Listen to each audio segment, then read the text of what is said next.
Black Country New Road is back. First album since 2022's Ant From Up There, one of the most acclaimed albums of that year, one of my personal favorite albums of that year. I just think Black Country New Road with that album carved out a really cool lane when it came to art rock and alternative rock and indie rock. Just some of the best production I heard on an album that year, from the woodwinds to the strings, just beautiful arrangements throughout that project. And lyrically, you know, it was certainly stand out. The lead singer of the group at that time, Isaac Wood, definitely had a character when it came with his writing style and his vocals. However, unfortunately, since he has left the band, which puts Black Country New Road in a pretty interesting position for this new record. Didn't really know what to expect from them after he had left. However, they did put out that live album a few years back, and I think that showed that the group still has potential to be really great. And as far as the singles go for this new album, Forever Howlong, it seems like, while definitely different than what they were doing before, they still got a lot to offer, man. The singles have sounded fantastic. Even more excited to hear them in context of the records. With that being said, let's get into it. Black Country New Road, Forever Howlong. Let's go. All right, let's listen.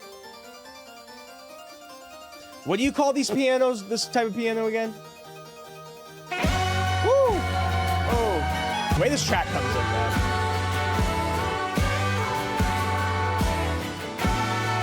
The harpsichord.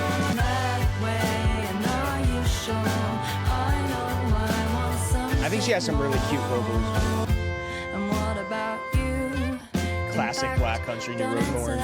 Probably right. She's probably right. You make me cry, babe, yeah. Drums. Oh, the vocal. Those background vocals.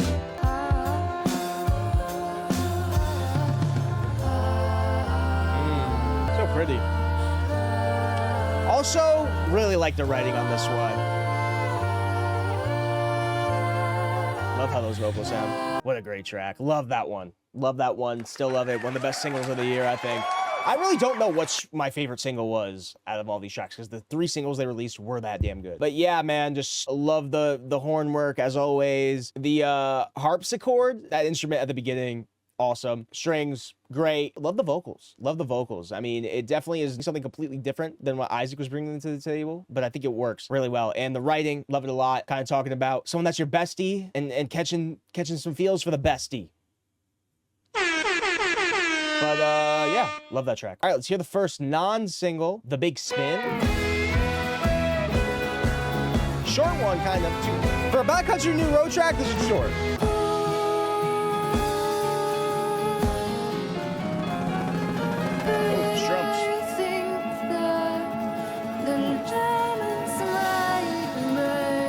Strings. With each other.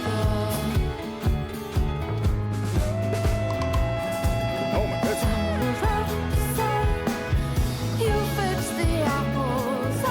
Is this the same vocalist?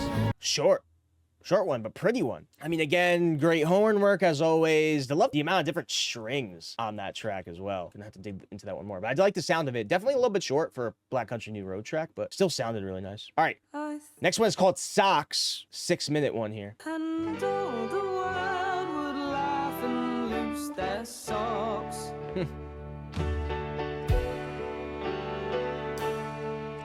I don't know if that was the same vocalist, but I loved vocal notes she was in there. I'm having a whale of a time, but if the world could consume all the things that you knew, we'd be living the life. I love the theater vibes this is giving.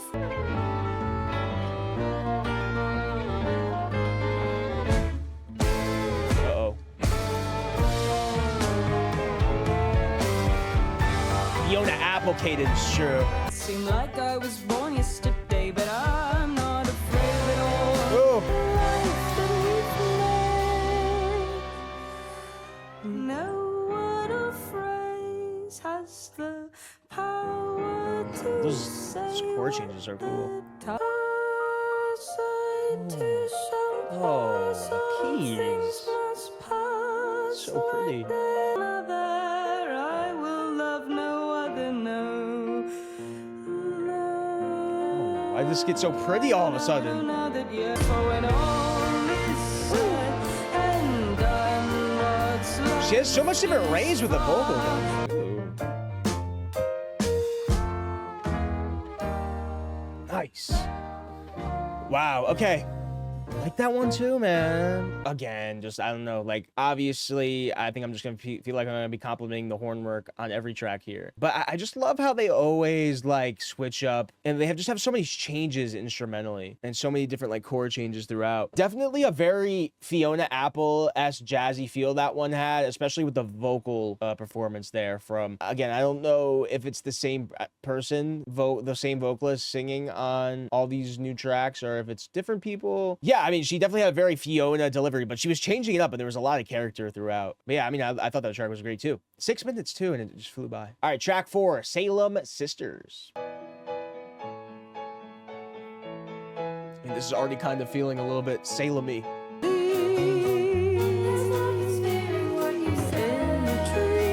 Oh, well, definitely someone else's vocals here.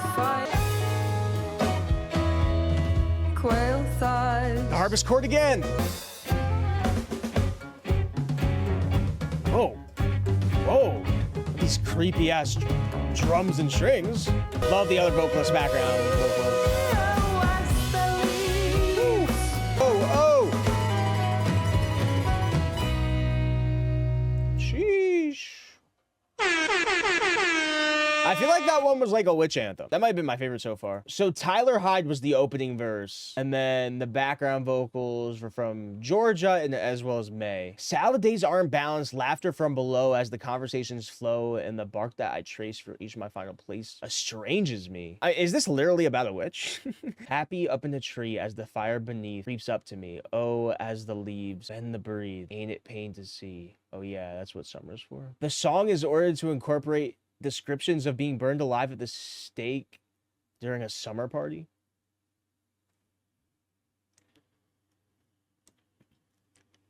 I have no idea what that means. Oh man, I mean, I'm just loving the vocals, man. Glad that like they had so many other talented vocalists in the group. Track 5, Two Horses. The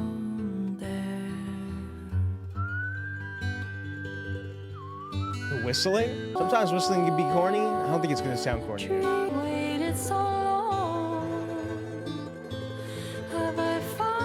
Banjo, man, throughout a lot of these tracks.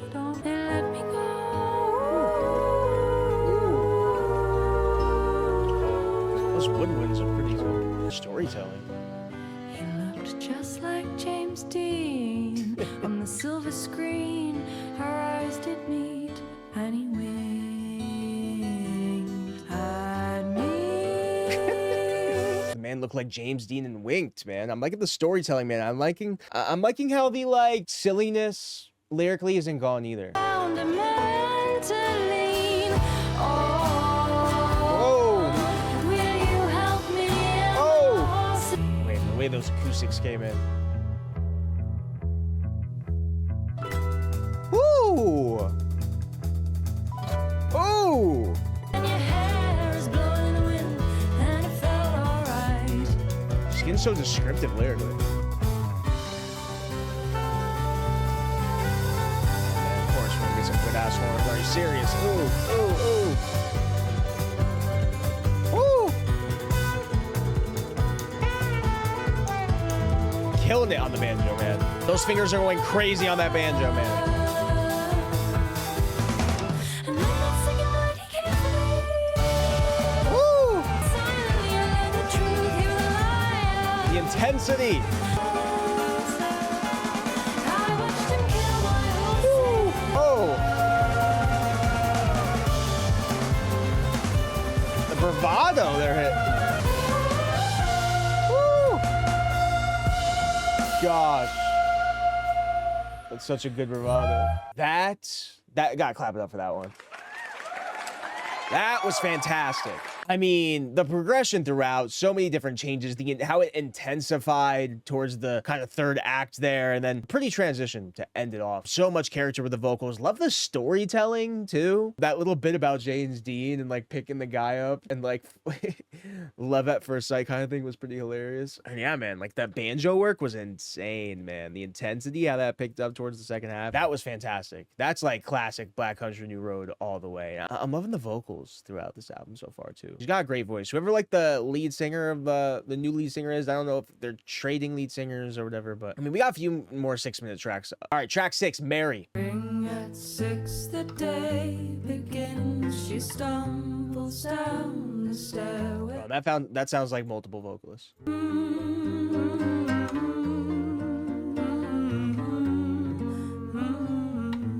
I know this is gonna burst out into something more instrumental. I already know.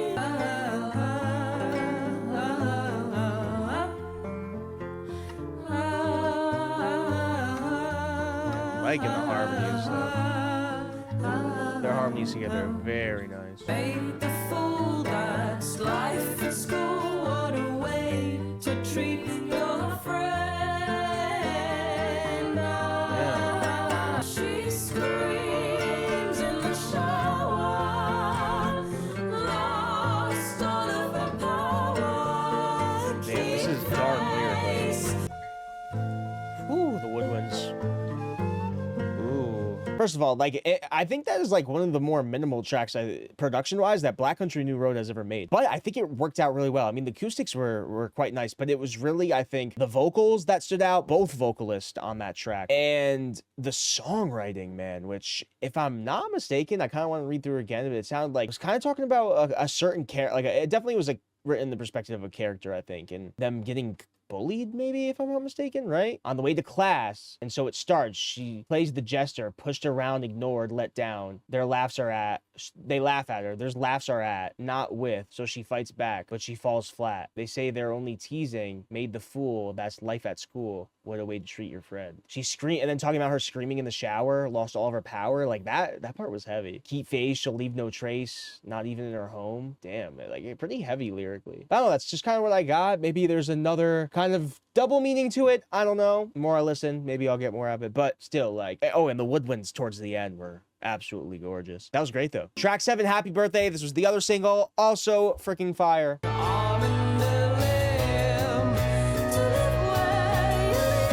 This is their version of Super Rich Kids.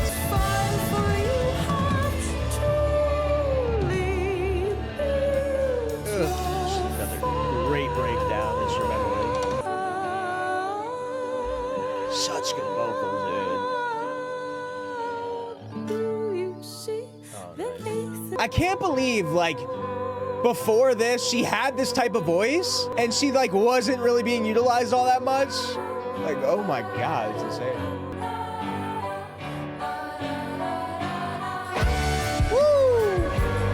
Yeah, that's still great as a single, man. I just can't believe she had a voice like this and she wasn't being utilized prior. I mean, I get it. Isaac was like the lead before, but man, she has such a good voice. Like some of the notes she was hitting on that track were incredible. And she's also a fantastic songwriter. I don't know if it's just her writing this. Probably not. It's probably maybe the whole band's involved. But I do find the lyrics on that song to be pretty interesting. It's kind of like their version of Super Rich Kids in a way. Kind of talking about, like, I guess other people's perspective of like rich people and how they shouldn't have anything to complain about, I guess. But, you know, deep down inside, they're not always happy. It's interesting. Track 8, this was the third single. Take Me to the For the Gold Country. If you know the reference, you know what I'm talking about. I think this had like the wildest progression of any of the singles.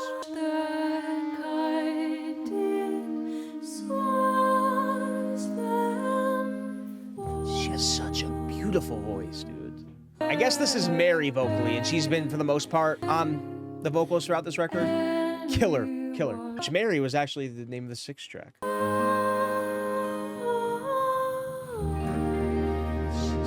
I just can't get over how pretty her vocals are. Here comes that build up.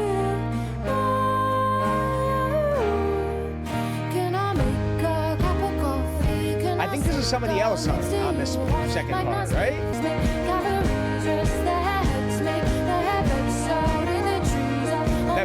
That melody, man.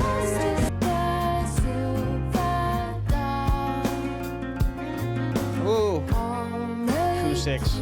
I searched from the moon and down towards the fish. Background vocals with this verse. So poetic lyrically, too. Oh my goodness. Oh, balls. The drums. Oh, yeah.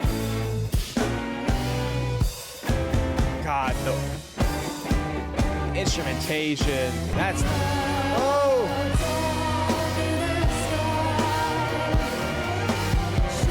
That instrumental break was wild. Oh, such good vocal work, man. Such good vocal work. Yeah, I mean, super poetic writing. Like, I think it's different vocalists there and different verses from the two ladies, but yeah, super poetic. But yeah, I mean, the progression of that track, the instrumental changes and instrumental breaks throughout, so impressive, man. So impressive. Yeah, that was a thrilling one. So next one is the last 6-minute track on this record, and it's titled Nancy Tries to Take the Night.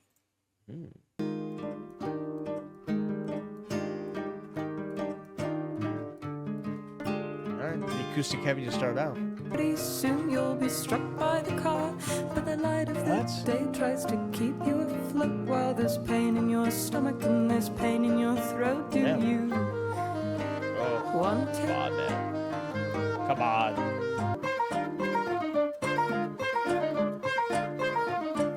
Such interesting chords. Whoa!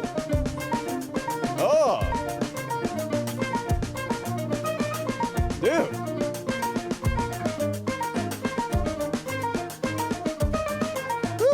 Tried to take the word, but the word was dead. Oh! Smile on your face, but it's covered in head. Do you want? Same verse, I think, but Do you want a different delivery. it now? Oh, man. Times of the night and compared to the night, but the night is not that, so yes, it Oh, is bad. I don't know if that's the horns, but oh my god. No.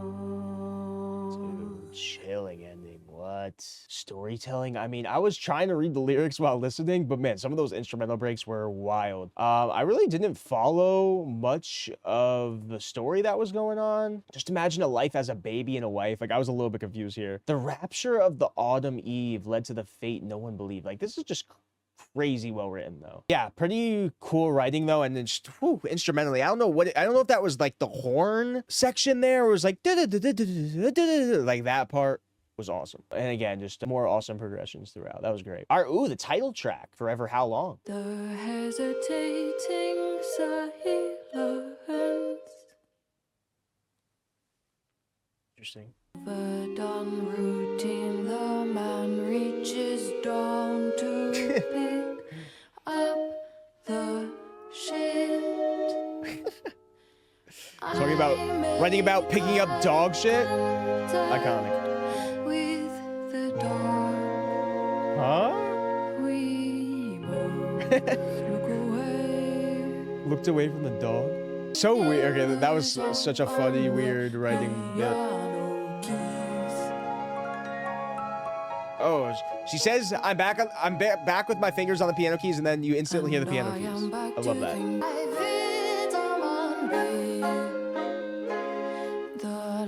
We're getting pretty tongue-in-cheek with these lyrics. The old man across the street, the clinical glow from your This one's so theater-like.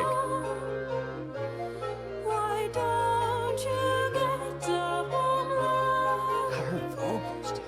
It's time to curtain the night. I like how the instruments just kind of come in whenever she starts singing. Okay, super tongue-in-cheek lyrically there, from the old man with the bald patch, from the dog picking up the shit, to the vitamin B, pH, microbiome part. Like, that one is pretty classic, like, tongue-in-cheek Black Country New Road style of writing. But that might have been the most theater kid track here so far, in a good way, though. In a good way. All right, next track, the final track. We've reached the end. Goodbye, Don't Tell Me. Let's see how they end this thing off. This has been a pretty great record so far. Let's hear it out. Falling in love with a seedling, a towering flower that's grown so incredibly high. Falling in love with a feeling, don't tell me goodbye. Oh, yeah. Oh, wow. Oh, yeah. Oh. Woo.